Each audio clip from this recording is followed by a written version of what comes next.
Hey everyone, it's June 15th, and that means that if today's your birthday, you share it with multiple murderer Joe Clarence Smith, who killed two teenagers in the mid 1970s and almost certainly would have been a full fledged serial killer were he not caught quickly. And that is him right up there. Smith was born in 1949 and grew up in Arizona with what is reported as a relatively normal childhood. His father was a machinist, and Smith worked in his shop from the time he was a teenager, getting along well with both his parents and his sister. A good student, Smith attended college after high school and had lots of friends. He had a girlfriend that was happy in their relationship and all seemed well to the outside world. But inside, something was off, with friends believing that Smith had multiple personalities, sometimes calling himself John Jameson, and having a different demeanor than normal when in that state. Later psychological tests show that he had antisocial, egocentric, paranoid, manic, and impulsive behaviors, which were indicative of Smith having a sociopathic or psychopathic character disorder. His dark side showed itself when he was in his early 20s, being placed on probation for committing two rapes in 1973. That's all you got back then, probation.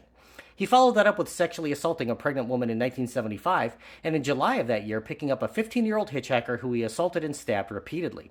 Luckily, she survived the attack, but he was just getting started. Smith killed for the first time that December when he took an 18-year-old hitchhiker into the desert. He tied her up, stripped her naked, and shoved dirt in her mouth and nose, causing her to die from asphyxiation. He then stabbed her 19 times and mutilated her pubic region, with some stab wounds found inside her genitals. After lodging a 2-inch sewing needle in her breast, he left the body in the desert and returned to Phoenix.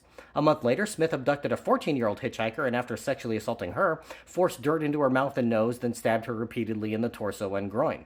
With his background, Smith was a prime suspect when the bodies were discovered, and police put him under surveillance. They ran a sting operation with a female detective pretending to be thumbing a ride, and he took the bait, taking the woman to his father's machine shop and attempting to restrain her, which was the signal for arresting officers to come in.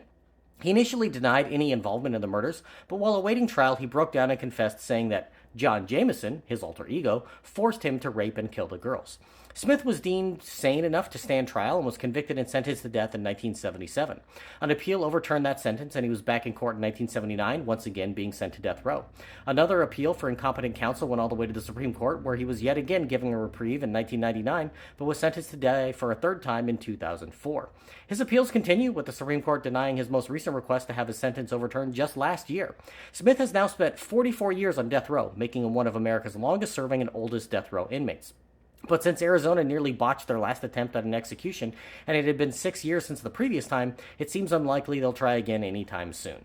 If this is your birthday, I hope you have a great day. Leave me a comment so I can wish you a happy birthday. If you know someone whose birthday it is today, send them this video so they can find out all about their birthday twin. And to Joe Clarence Smith, I say, happy birthday, you bastard.